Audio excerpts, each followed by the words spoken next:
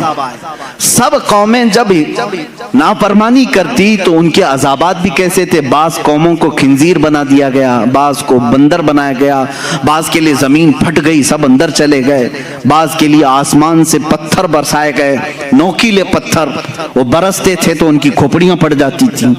تو یہ سخت ترین عذابات آئے، لیکن اللہ تعالیٰ نے رسول پاک صلی اللہ تعالیٰ علیہ وسلم کی اس گنہگار امت جس میں ہم اور آپ ہیں، ہمیں ایک تحفہ دیا. اب اللہ تعالیٰ فرماتا ہے وَمَا كَانَ اللَّهُ لِيُعَذِّبَهُمْ، اللہ تعالیٰ اب اس امت پر ویسے عذاب نازل نہیں کرے گا.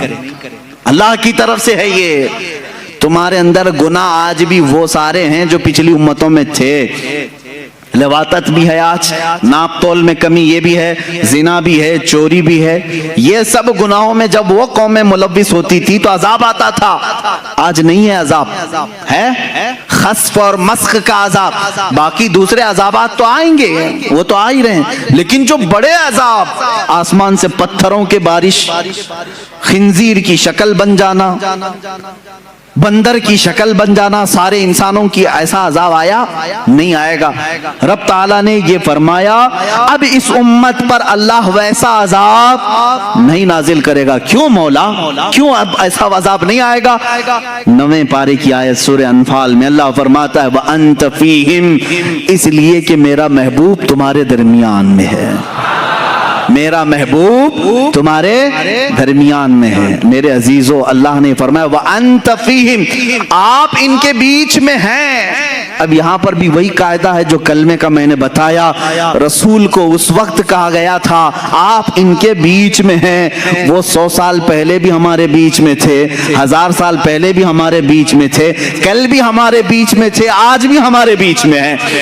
اور رسول پاک صلی اللہ تعالیٰ علیہ وسلم ہمارے درمیان ہیں. یہ کون کہہ رہا ہے؟ اللہ رب العزت. کہاں فرما رہا ہے؟ قرآن پاک میں.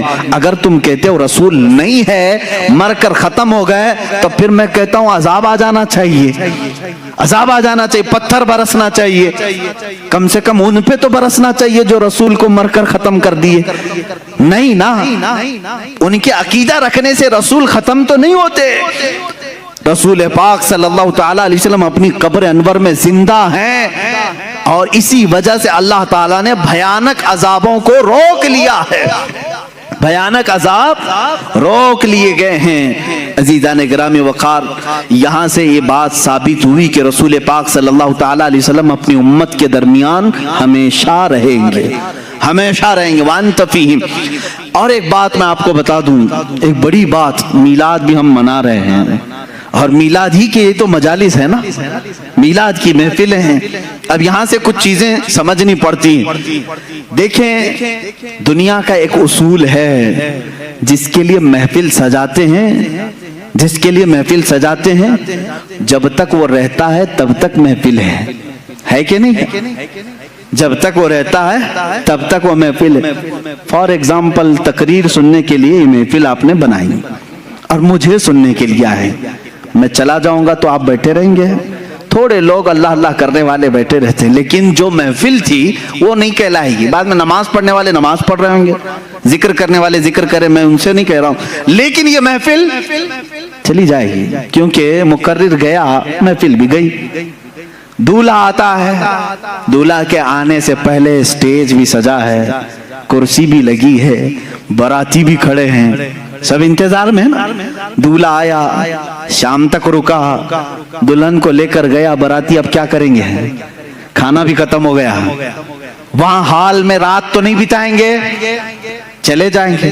اور ڈیکوریٹر کیا کرے گا؟ ڈیکوریشن نکال لے گا، کرسی ہٹا دی جائے گی، سٹیج ختم ہو جائے گا. یہی تو اصول ہے نا دنیا کا. جس کے لیے محفل سجی ہے وہ جائے گا تو محفل بھی ختم ہو جائے گی. اب میں آؤ حدیث پاک سناتا ہوں.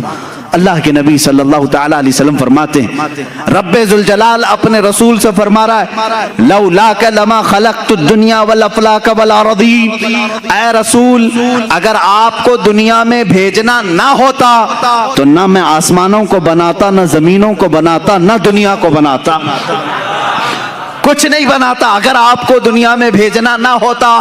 پتہ یہ چلا اللہ رب العزت نے یہ ساری کائنات میرے محبوب کے لیے سجائی ہے، اپنے حبیب کے لیے سجائی ہے، اور رسول آنے والے تھے، ان کے آنے سے پہلے 1,24,000 انبیاء کو براتی بنا کر بھیجا گیا ہے، انتظار میں بھیجا گیا ہے، آسمان کا شامیانہ تانا گیا، زمین کا بچھونا بچھایا گیا، ستاروں کی چمکاہٹ جگمگاہٹ لگائی گئی، چاند و سورج کو لائٹنگ کے طور پر کائنات میں سجایا گیا ہے، اور یہاں پر درختوں کے پھل پودے سارے یہ سجاوٹ میں اللہ رب العزت نے ہر چیز فرما دی، اور انسانوں کے بھی ایک عظیم جھرمٹ رکھا، اور اس کے بعد اللہ کا وہ محبوب دولہا بن کر 12 ربیع الاول شریف کو آیا، جس کے انتظار میں ساری کائنات تھی، چاند بھی اسی کے انتظار میں تھا، سورج بھی اسی کے انتظار میں تھا، آسمان بھی اسی کے انتظار میں ہے، زمین بھی اسی کے انتظار میں ہے، انبیاء بھی اسی کے قصیدے پڑھ کر کے دنیا سے گئے۔ اب وہ رسول دولہا بن کر کے آیا، اپنی حیات طیبہ کے 63 سالہ اس رسول پاک نے ظاہری زندگی میں گزارے۔ اب میں آپ سے سوال کرتا ہوں، رسول 63 سال کے بعد اپنے آپ کو پردہ فرما لیا، ہمارے چشم عالم سے روپوش ہوئے، مجھے بتاؤ دولہا دنیا سے گیا ہے، میں پوچھتا ہوں چاند تو کیوں چمک رہا ہے، سورج ابھی کیوں باقی ہے، زمین کیوں ابھی تک ٹھہری ہے، آسمان کا شامیانہ کیوں لگا ہے، یہ پیڑ پودے ابھی تک کیوں باقی ہیں، یہ کیوں ہیں؟ دولہا چلا گیا، ڈیکوریشن ختم ہونی چاہیے، دولہا گیا، ساری سجاوٹ جانی چاہیے، تو تمہیں چاند جھلا کر کے کہے گا، جلال میں سورج کہے گا نادان تو کیا سمجھ رہا ہے، دولہا گیا نہیں، دولہا اب بھی موجود ہے، دولہا اب بھی موجود ہے، چاند کی جگمگاہٹ، سورج کا یہ چمکنا، تاروں کی جلملاہٹ، اور پیڑ پودوں کی خوبصورتی، یہ سمندروں کا لہلہانا، زمین کا بچھونا، آسمان کا آشیانہ، یہ اس بات کی غماز ہے، اس بات کی دلیل ہے کہ دولہا اب بھی ہمارے درمیان موجود ہے۔ یہ اور بات ہے کہ چند عالم کے لیے وہ اپنے آپ کو پردے میں رکھا ہے، پھر دولہا اپنی اور اعلیٰ شان کے ساتھ قیامت کے دن رونما ہوگا۔ یہ رسول پاک کی حیات کی سب سے بڑی مثال ہے۔